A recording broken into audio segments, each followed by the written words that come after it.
Hey Bob, how you doing?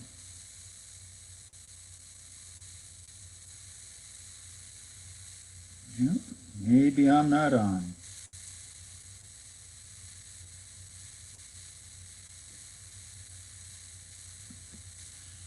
Well, looks like there's four of us. Hi, Jim. Hi Amira. I think Bob might be frozen. I'm not sure. Right. He's busy doing something. So how are you? I'm fine. How are you holding up? We're doing good. The smoke cleared out. We got some rain last night, got some lightning, watching all the helicopters and planes fly around putting out the spot fires. But that's good. They're on it. But yeah, the smoke here has been close to unbearable. It's like town is about 3 miles away, can't even see it, or couldn't see it Monday, Tuesday. So, house is in total lockdown, windows closed, got up to 92 degrees because we don't have air conditioning because that stuff's not needed. But it was an interesting adventure in patience and frozen bandanas around the neck. That's my new favorite thing, frozen bandanas. Hey, Bob. Hey, how you doing, Joe? Huh? Hey y'all, can we Are start we with intros introducing yet? ourselves? Yeah. Go ahead, Bob. Bob, retired professor, still writing. Bob Collin. He, him, his.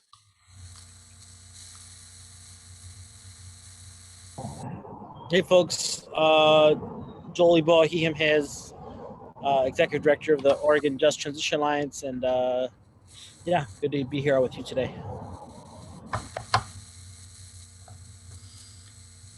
Okay, this is Jim, but I'm not sure we started the meeting yet.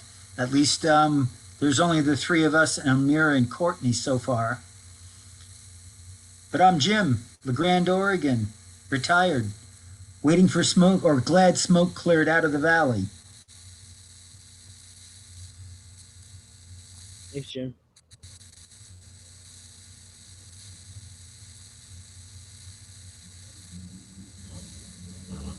Mayor, do we have quorum? No, we do not. And I know Quinn said she was running late. I'm not sure if Ben said he could make it or not. And it's tough because we're kind of down a couple members. I think maybe We Courtney can can proceed, can we, as long as we're not voting on anything? Yeah. Okay, No perfect. decisions made today. Yeah. I figured as much. Okay, if folks in the chat could introduce themselves as well, that'd be great, just so we know who's here. But with that, I'll just do a quick overview of what's going on. We've got some legislative wrap-up updates now that we're almost a month after the end of session. Of course, chatting about the budget, legislature, some updates on the Racial Justice Council activities. We'll talk briefly about some work plans and future meetings, possibility of going back in person, and then we'll try and close out, before 2:30. Okay, so that we'll just jump right into it. Amira, you want to take it from here? Sure. Thank you, Joe. So I will try to be fairly brief in the report back out from the session because I want to make sure we have time for the other items. And so I would like to just go through a quick legislative wrap up, and I'll share my screen momentarily.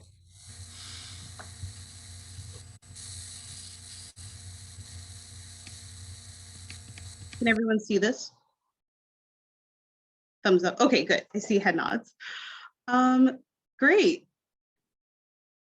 So this session is probably one of the most unique legislative sessions in the history of Oregon, due to many challenges with COVID-19, and basically everything was virtual. So it was a very interesting session. There was a question around, state resources to really make an impact this year. And luckily we were able to gather some resources to make a bigger impact and actually get quite a few wins this go around. So this PowerPoint slide is actually a show I shared with the Environmental Equity Committee not too long ago. And hopefully it'll give you like a breadth of understanding of what was achieved this year, especially as it relates to the EJTF. And then if there are other bills that you'd like to know about, we can definitely talk about those too. Okay, so the bills that I was tracking that are related to environmental equity, I think another reason this session was so unique is because we just had so many bills come out and people ready to do the work. So that was super exciting. So this is kind of a snapshot of the bills that were being tracked this session. And so the little check means they got passed and implemented. We have House Bill 2171, which was the outdoor recreation omnibus bill, taking forth the governor's task force on the outdoors recommendations into implementation. And so now the Parks Department is taking up that work. House Bill 3293 related to water justice and water initiatives, and really uplifting the work that the governor has been doing around the water vision. Senate Bill 762 was the wildfire omnibus bill, and that was to provide funding towards fire response, as well as bring forth a lot of the recommendations from the governor's task force on wildfires. Senate Bill 289 was the addressing safety in the outdoors and bias crimes in public state parks and in public places. And then House Bill 2475 was the energy affordability bill that would allow for utilities and community groups to be more involved with the process and actually benefit from energy justice. And all these are being implemented right now by the agencies. And actually, I would probably welcome agencies to put in the chat if there are bills that you think are important for the task force to know about too. And we can follow up with that later. Oh, and did I miss any? I don't know if the task force wanted to speak up. Yeah, we have House Bill 2842, which was the Healthy Homes Bill. That's a really, really big one as well. Just as a reminder, it comes with $10 million to be used for essential home retrofits and upgrades. Over half of Oregon's housing stock was built before 1978. So we have a lot of lead, asbestos, mold problems that are triggers for asthma and can actually help, be a force multiplier for existing outdoor air pollution. So the Healthy Homes Bill, along with the Energy Affordability Bill, have been in the last 2 or 3 sessions and haven't been passed. So this is finally the year it was passed. So I'm really excited for 2042. Originally, it was supposed to come with $20 million for the creation of the Healthy Homes program. They ended up being only $10 million. However, it does create the interagency Healthy Home Task Force, which just creates more coordination between existing agencies that are doing home upgrades, whether it be for renters or homeowners, so that there's more coordination, so that existing housing authorities, counties, and cities have better awareness of these programs, and these upgrades are going to the places and people who need it the most, which is really important, especially now during us being in this really awful pandemic. Had we had these things in the past, people wouldn't have had to choose between putting food on the table and keeping, the heat on, or, and also they would have had better place to shelter. You know, it's been often said that this pandemic or that we're all in the same boat, but really the fact of the matter is that some of us are in yachts and some of us are on little rafts or have already drowned. And so I think the Healthy Homes Bill, the Energy Affordability Bill, both are two essential bills that actually get us closer to a place in which we're all actually in the same boat, you know, with a cool, dry place to live, with you know, no mold or asbestos or leaks or where energy is a little bit more affordable. The final bill to talk about is 2021, which is a 100% clean bill, which does come with a price tag of $50 million for clean energy projects across the state, small clean energy projects, as well as, you know, stopping the siting of new fossil fuel projects, which also includes natural gas. So this is a major victory. Washington's 100% clean energy standards is by 2045. California's is by 2045. So Oregon now has the most aggressive 100% clean energy standard in the United States, something that we all should be very proud of. And these three bills were led by the Oregon Clean Energy Opportunity Campaign. You know, just taking off my hat off for a second. I'm really proud of all the organizations that helped pass those three bills. It was the first frontline-led, environmental justice-led campaign, and it was successful. So it was. I'm really excited for that, and excited for future efforts of EJ orgs, really, you know, taking everything they've learned and hustling for EJ communities in the state.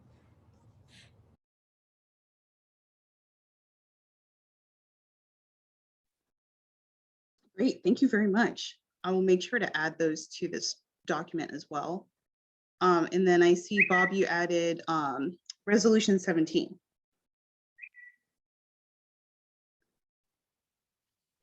Senate concurrent resolution 17 that were the principles of environmental justice coming up from some of the grassroots communities.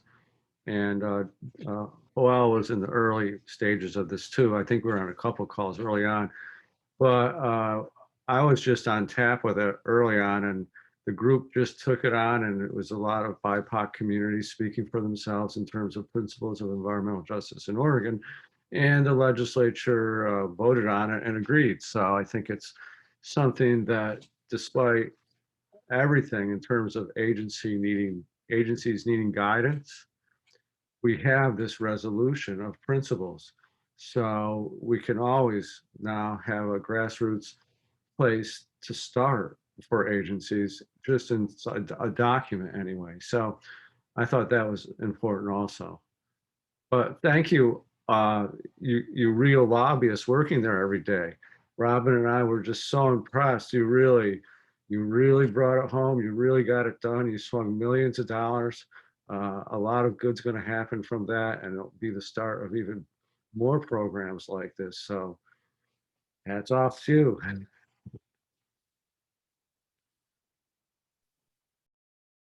Great, this is incredibly exciting. And I see more bills coming along in the chat. This slide shows budget investments that I just want to call out that also relate to environmental equity. So we had a few DEI positions added to DEQ in the Parks Department. Some funding was given to that outdoor recreation bill. Department of Forestry, in addition to the huge wildfire package that was given, there was 2 positions created to help with equity and culturally responsive considerations in fire response. DLCD's work on climate adaptation and mitigation will continue with 1.6 million, and then Water Resources Department given 1.5 million to create a place-based program centered on BIPOC and tribal and indigenous needs specifically. And this, again, is just like a snapshot of some of the investments. There's huge amount of more, just like Joel explained. So a couple of things that weren't achieved this session that may need to be brought around again. Senate Bill 286 did not make it past the finish line. That was the Environmental Justice Council bill that was meant to revamp and revitalize the task force under DEQ's umbrella with some assistance from the state, as well as opening up a few more responsibilities from the task force. That was in alignment with the EJ office budget request that you see here. We also had House Bill 2488 that was being tracked around environmental justice and climate justice in land use planning. That also did not come to fruition. And then a couple of things around diversity and agriculture, grant funding for the outdoor recreation and outdoor life issues did not move forward, as well as DEI positions for a couple of different agencies.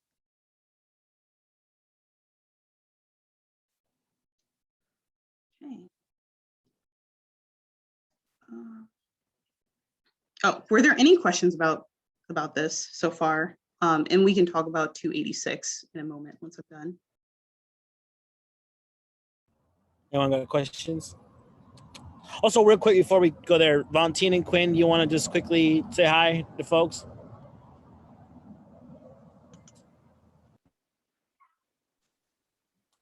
Yeah, hello, Valentin Sanchez, community outreach worker with the Oregon Law Center's Farm Worker Program. My apologies for joining a few minutes late. Where are you? Say, Valentin, good to see you. Good afternoon. My name is Quinn Reed, and I'm the Oregon Policy Director for the Center for Biological Diversity. Thanks, Cherry Boa. Thanks, Quinn. Appreciate it. Okay. Anyone have any questions about stuff that we didn't quite hit this session? Or thoughts?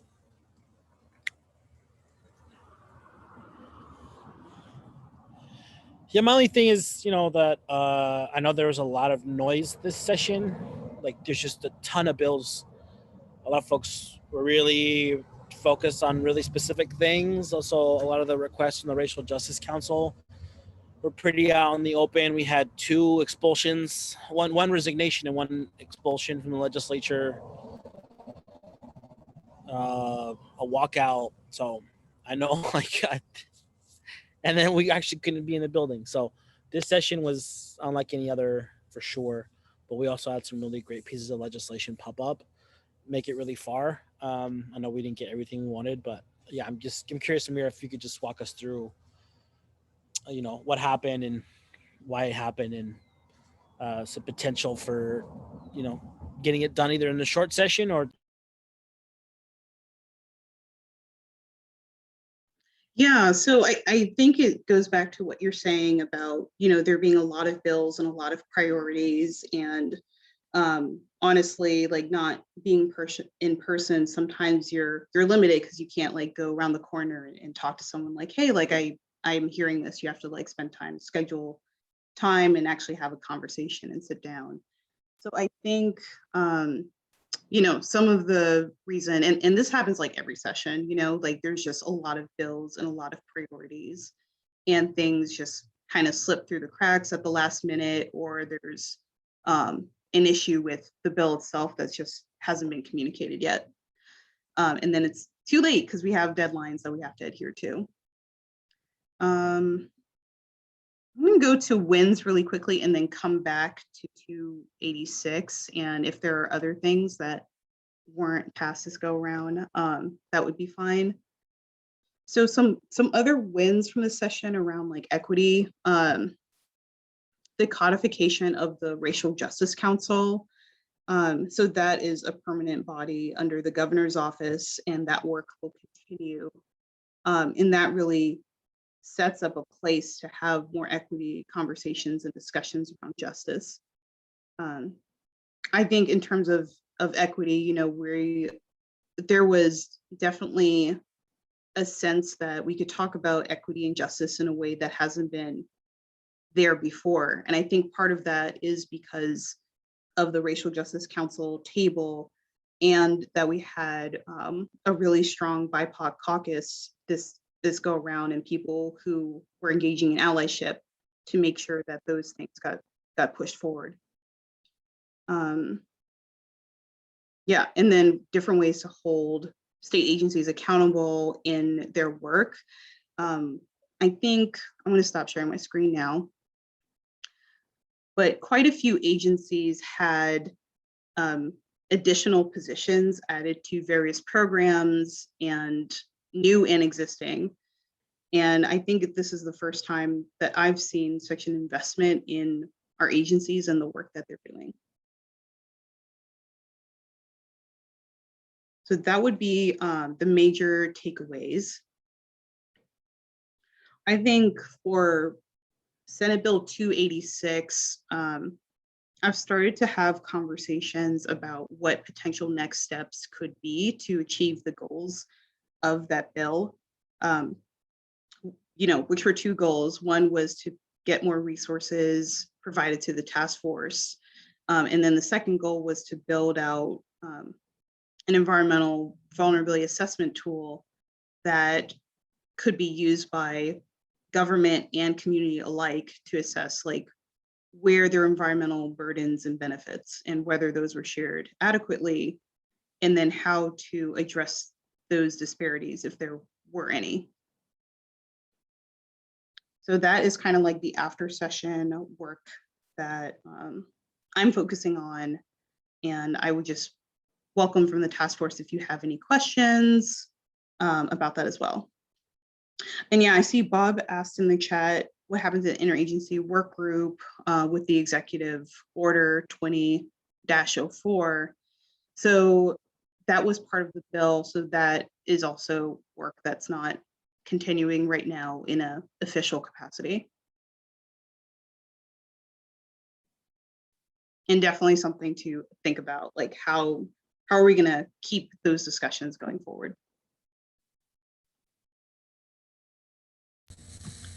Amira, I have a follow-up question. I'm sorry, I was reading the chat and listening at the same time, and I don't do both well. I'm not a good multitasker, but I heard you talk about an environmental burden tool. And I'm wondering, I'm in a docket at the OPUC on condemnation of land, a certificate of public necessity and conveyance. And I'm the only public there.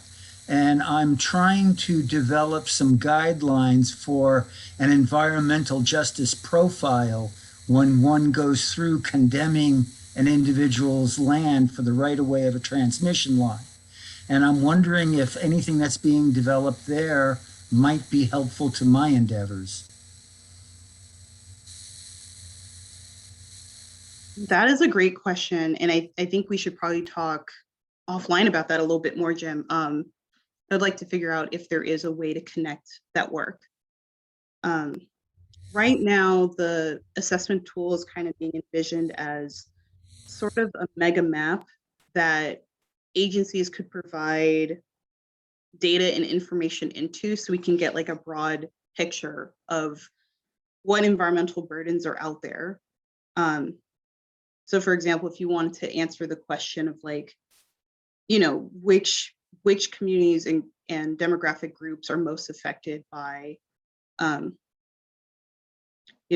highway development, in what area, and do those communities have like access to, like, are there food deserts also included in that, in affordable housing? And so you'd be able to layer all that information together to get a really big picture versus like asking step by step, like which group doesn't have adequate transportation options, which group doesn't have affordable housing options. But I think that is a really great idea, and I would welcome a conversation about that so I can understand how that might plug in a little bit more.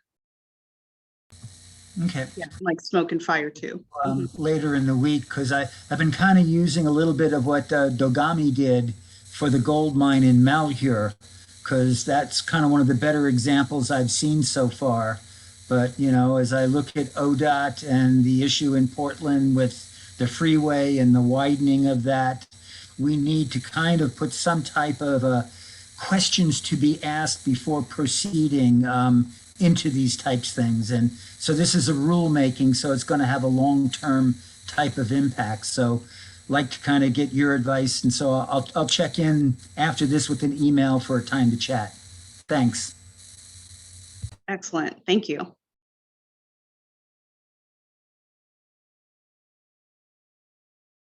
Are there any other questions or comments?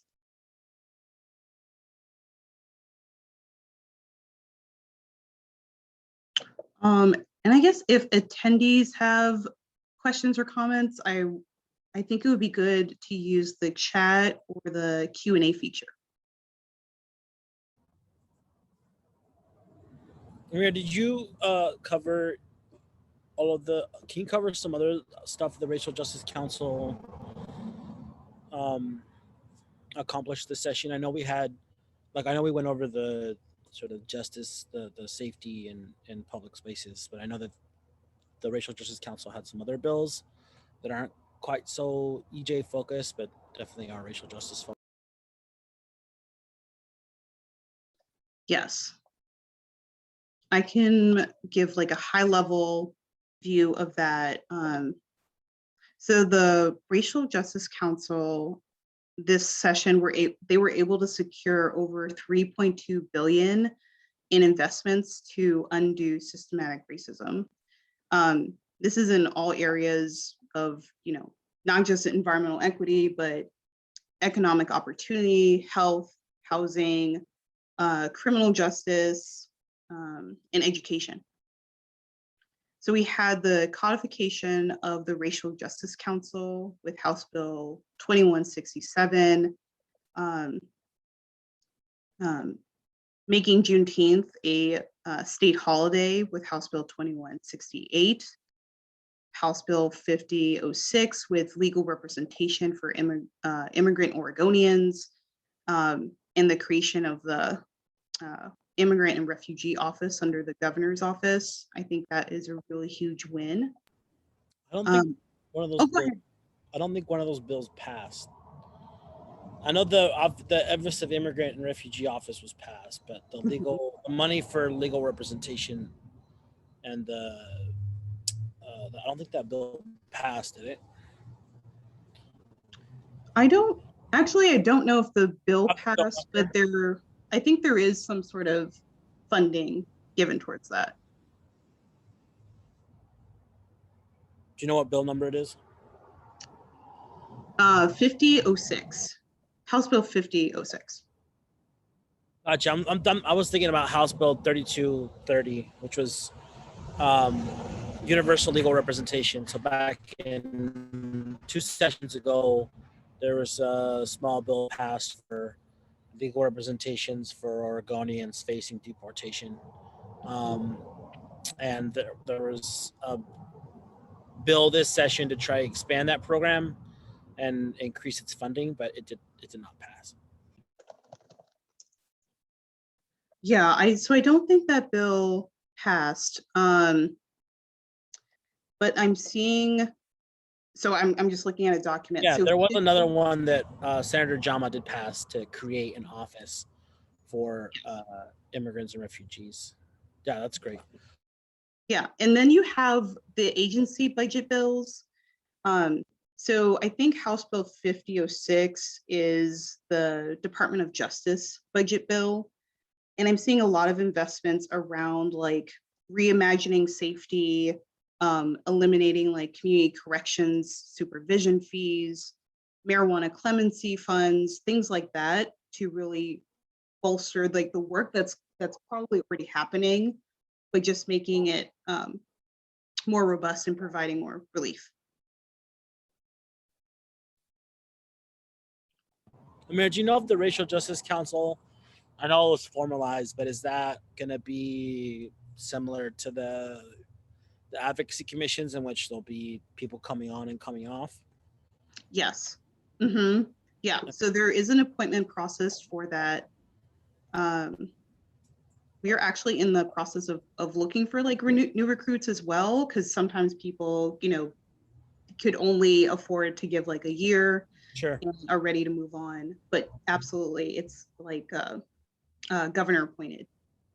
Gotcha. But so to go through the same process in which Mm-hmm. folks yes. apply. Do you know when that goes live? Because I know we have a number of organizations and people that, you know, could definitely fill that spot, some of those Yeah, spots.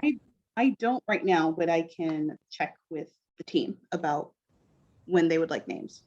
Great, thank you. And you know what the coordination and is going to be between the advocacy commissions and the Governor's Racial Justice Council? Are there formalized seats for advocacy commission members on the Racial Justice Council? I'm not 100% sure. Gotcha. Yeah, I'd be curious next time we meet, Amir, if we could get a clear understanding of, you know, how the advocacy commissions and the Racial Justice Council, and even the EJ Task Force, could either work together or, you know, have some sort of just more integration in terms of advocacy, because it's great, right? It's great that we're having this problem. I think before the problem was there wasn't enough, and now we're getting to a point in which we're getting more and more folks looking at a similar set of problems. Awesome.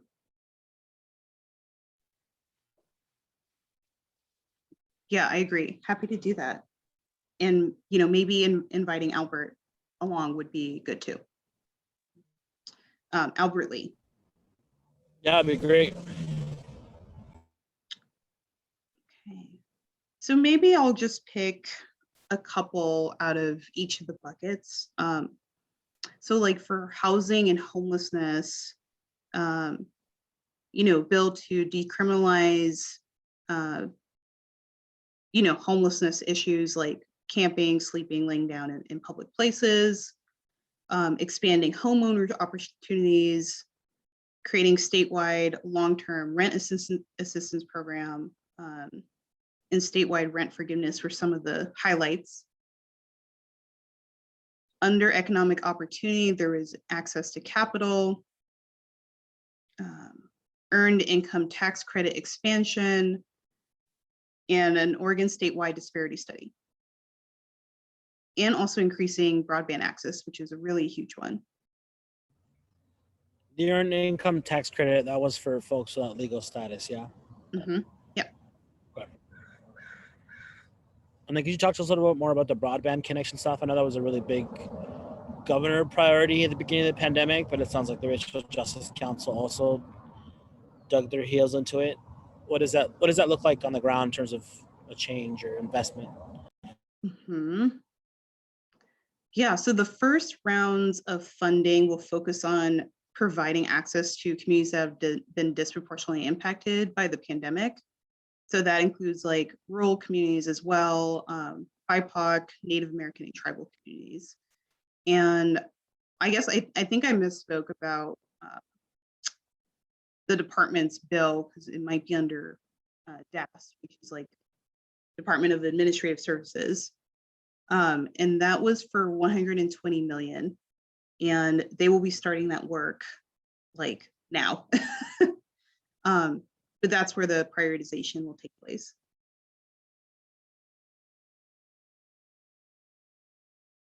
And so I think the connection there is making sure that people who haven't had access in the past or can't afford it can start benefiting from that state program.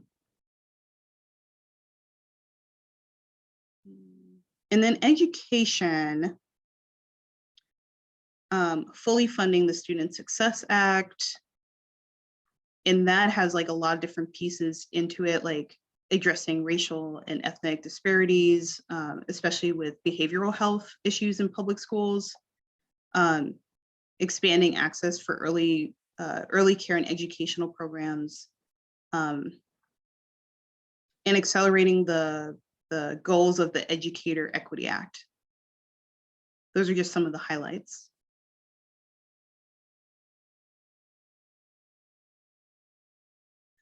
Creation of a tribal learning hub, access to linguistic inclusion in our schools, especially around the language arts.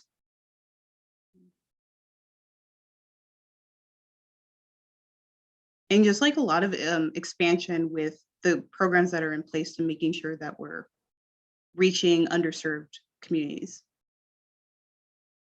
And then with healthcare, we had the Cover All People bill, the COFA dental coverage, traditional health worker licensing program, huge expansion on behavioral health and substance use assistance, and the Data Justice Act are some of the highlights that I would point out.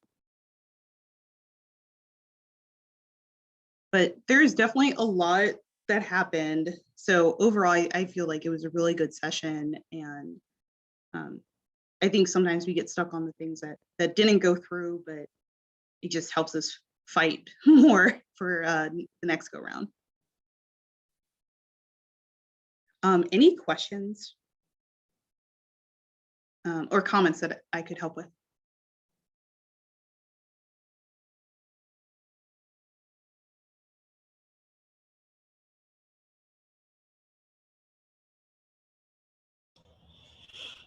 Anyone?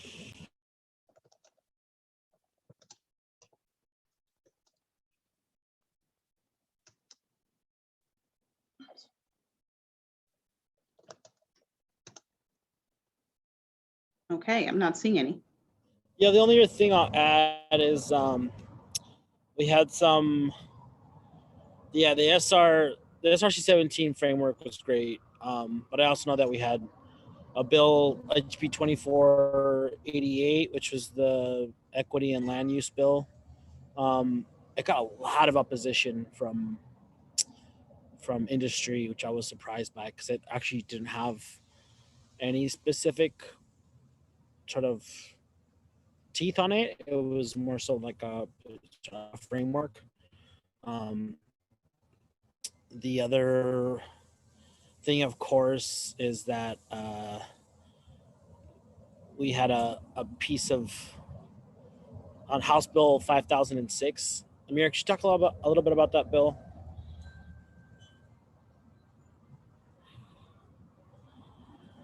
There was a specific section in House Bill 5006 which relates to some ARPA funding. Let me find this real quick.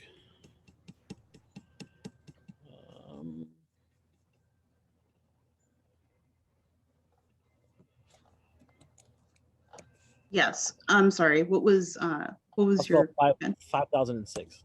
Mm-hmm.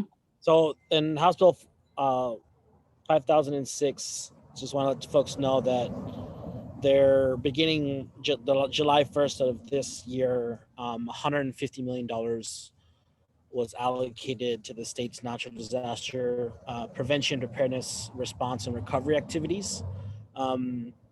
This is to be distributed by the emergency board by the 1st of December of 2022. But this is just want folks to know this is a massive investment.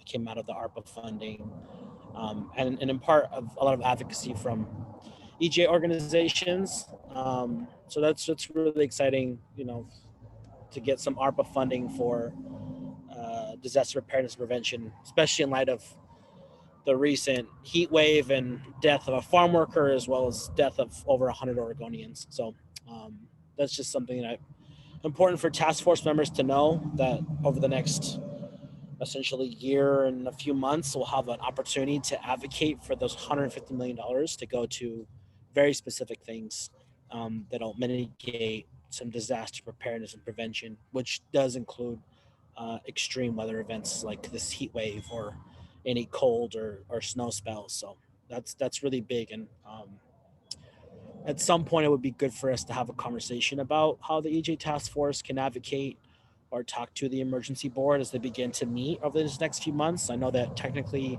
the pandemic it's not over, but we're quote unquote fully open. But these heat waves are going to continue to happen. Wildfires are going to hit us pretty hard this summer. They're already hitting us right now. And I really doubt that we're going to avoid the snow this upcoming year. So it's important for us to begin to think about how we're going to be able to hustle some of those monies for Oregonians.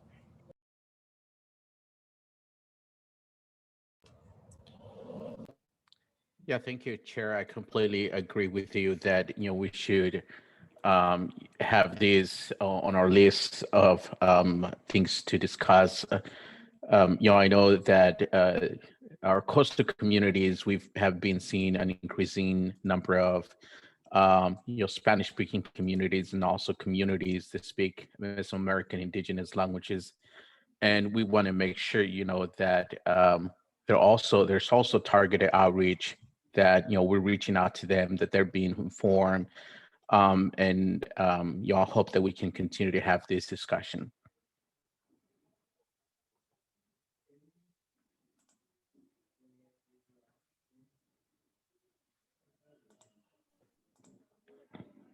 Do you have anything on this, Amir? No, that was all I had.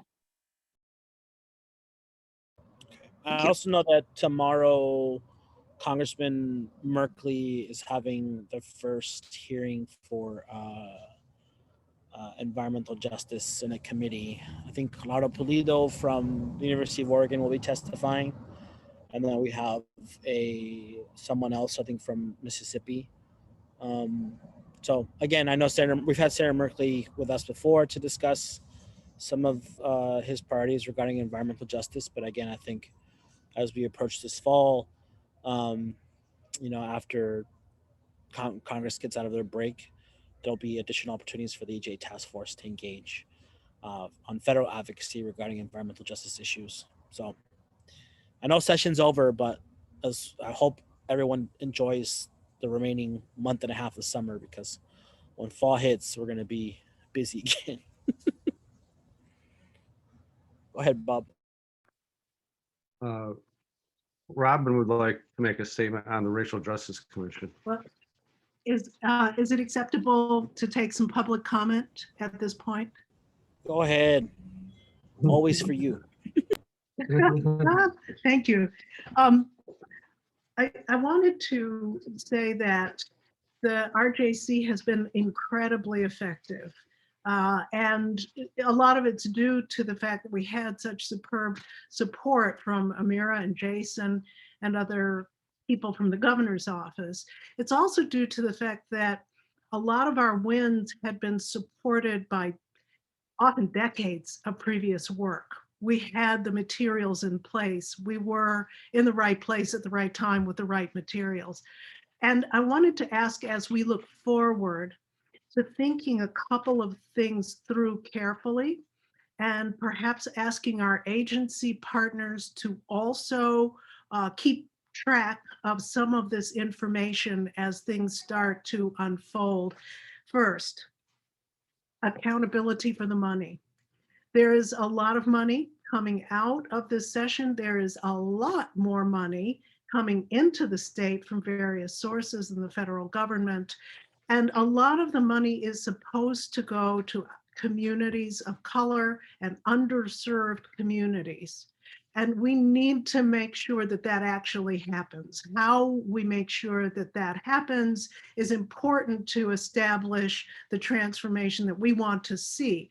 I would like to suggest that perhaps EJTF could ask our agency partners to begin to keep track of some of the expenditures of money in ways that make it clear that that money is going to its intended source in terms of equity in underserved communities and BIPOC communities. That's on the front end and also at the back end of these expenditures. Another way that we should keep track of the money, and I keep coming back to this, but keep track of the money, is in the grants making process. It seems to me that we should insist that there is something about accountability for equity and environmental justice in the grants that are supposed to go to those communities. That kind of grant making provision can then be tracked. And if it's meaningfully tracked, that helps to ensure that the money gets to where it's supposed to go. So when we're talking about $150 million, that's a lot of cheddar. And it attracts a lot of mice, some of which are great big rats. Enough of that analogy. I want to encourage you to be careful to keep track of the money and demand accountability for it.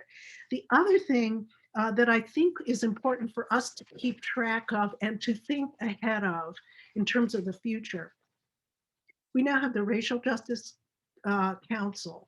And I don't know if we have a leadership structure in place in that council. Maybe Amira can talk a little bit to that point. It has been, in my experience, basically driven by facilitation, but not by a traditional hierarchical structure.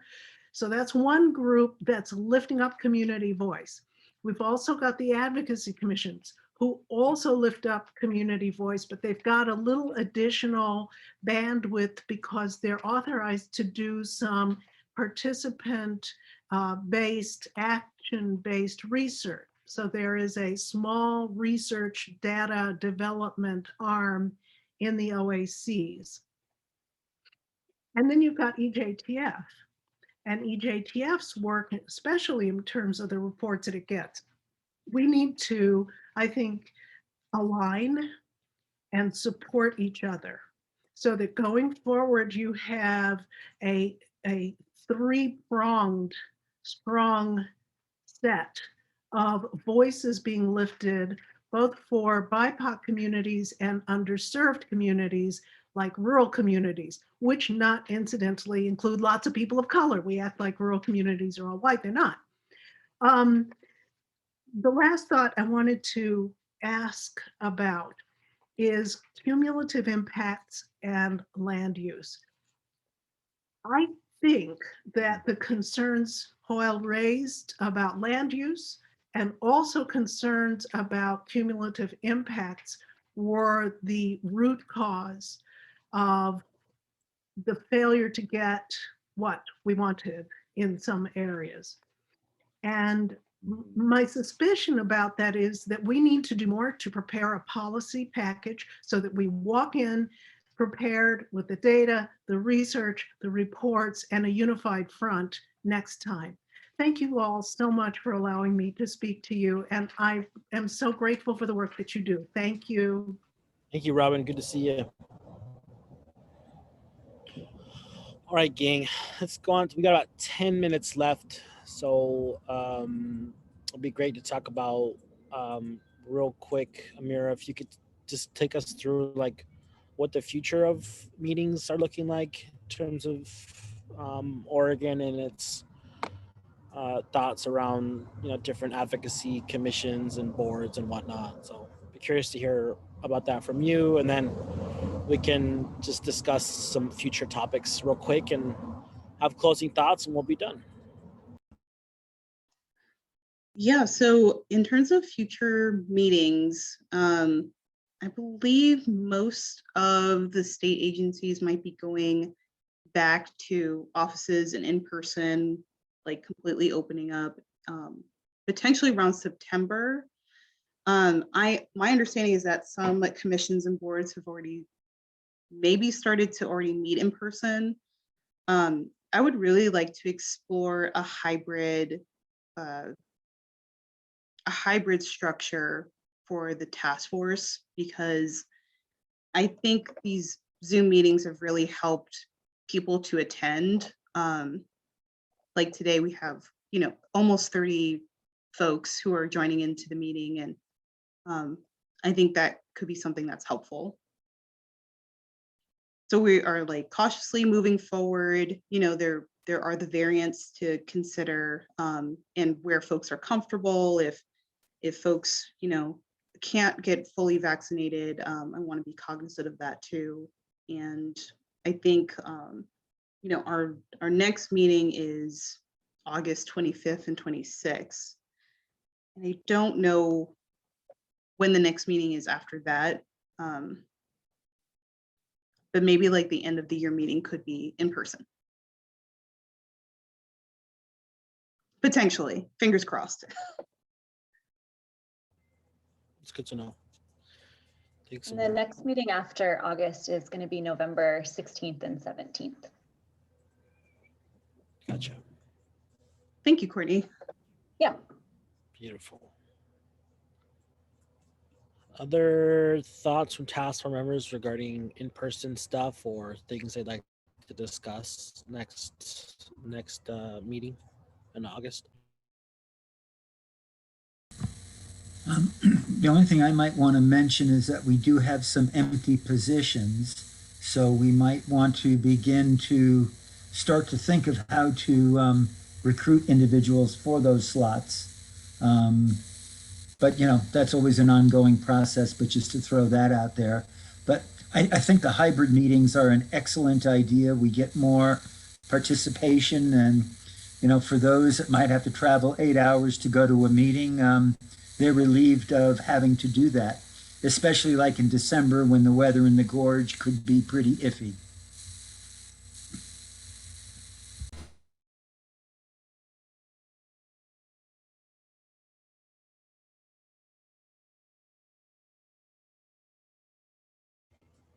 Anyone else? Valentine, Quinn, Bob, what do y'all think? This is Quinn. I love the idea of a hybrid model. I think about my situation today where my week was free and clear until my son's preschool closed down thanks to a breakthrough COVID case. So I think given the ongoing uncertainty and continued impacts on folks and their families, I think a hybrid model makes a lot of sense.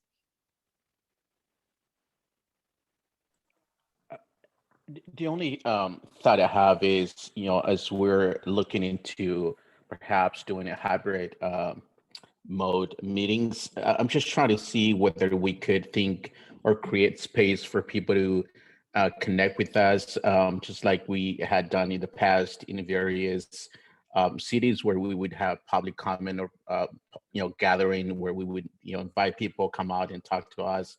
I'm thinking if there's opportunities to be able to start doing some of that, even if it's hybrid or virtual.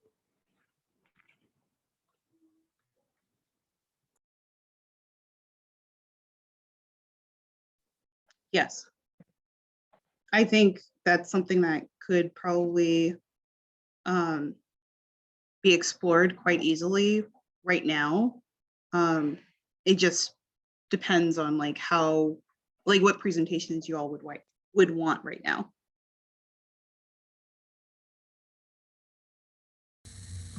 Well, I think that's a great idea because the pre-meetings that we would do in the communities that we were going to have the meeting in, I thought provided great value. I think maybe we should start to think about what type of equipment might be needed to make something like that happen. Because before COVID hit, we were talking about our meetings a little bit and what infrastructure is needed to support those meetings. And I think if we could just extend that thinking to Zoom, like, what type of microphones might one need to have a local meeting? How can you go portable and say, get into a community connections type of building that maybe doesn't have good internet? So how do you get a dongle or one of those USB things that you put into your computer that create a hotspot so you have the bandwidth to broadcast from there?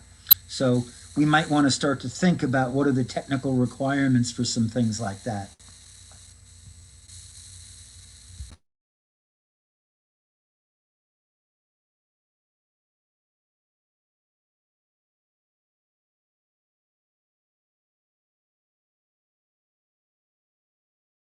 Yes.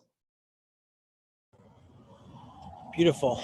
All right, gang, it's 2:26, so let's do just some quick closing comments and final thoughts from task force members if you have any. If not, that's okay as well. So I'll just open it up and see who wants to go first.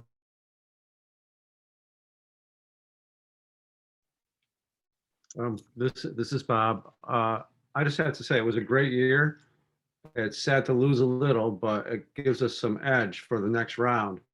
But I want to be ready for the next round. If there's a financial review board next round, if there's some other type of agency budget hearing within the legislative, anything like that, I think we should really be prepared with the edge that we got from what little losses we have. And I'm so thankful for you guys for just a huge amount of work that you did with organizing these things and really bringing home the bacon in a way that will improve everyone's life. It was really wonderful. Thank you very much.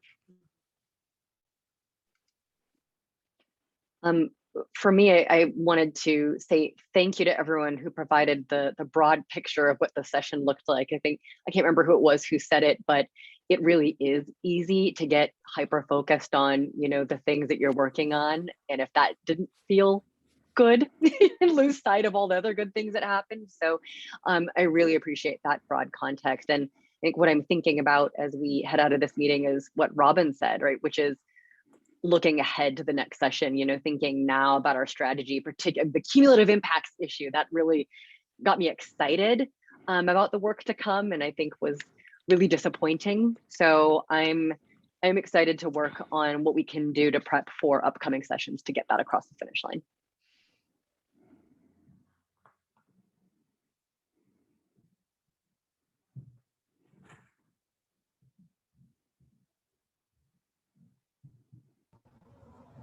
Go ahead, Valentine.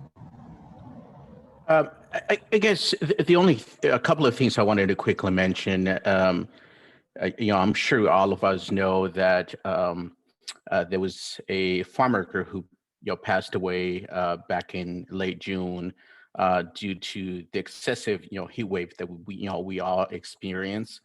You know, it's sad that, you know, we had to have a farm worker died for us to be able to take, you know, bold steps to protect farm workers. I know that, you know, there's many worker advocate organizations and including, you know, farm worker advocates who have been pushing really hard to ensure that Oregon OSHA is taking the necessary steps to provide some, you know, adequate protection for farm workers. So we currently have a temporary rule regarding excessive heat. You know, we're also hoping that Oregon OSHA could start, you know, shifting some resources to ensure that they're going out and you know, conducting all the necessary inspections to ensure that employees are complying with the new regulation. I know there's an effort to create a permanent rule. And also there's some discussion around creating regulations regarding wildfire smokes. But I just wanted to say that, you know, this is what we needed to have done, you know, many years ago. And I want to thank everyone who has been involved in, you know, advocating for worker protections. And then the other thing I wanted to mention is, you know, I want to thank Robin for her public comment. I think it is so critical that we continue to, you know, have discussions around ensuring that, you know, the agencies that are receiving all of these money that is coming in are, you know, utilizing the money and investing it in the our communities of color. So that's something that we should definitely be thinking. But I want to thank all of you for having this meeting. So thanks. Thanks, Valentine. Anyone else? Okay, it is 2:31. I hopefully you all get a chance to get a little rest. I will see you all in late August, and enjoy the rest of your summer. Thanks, y'all. Thank you, everyone.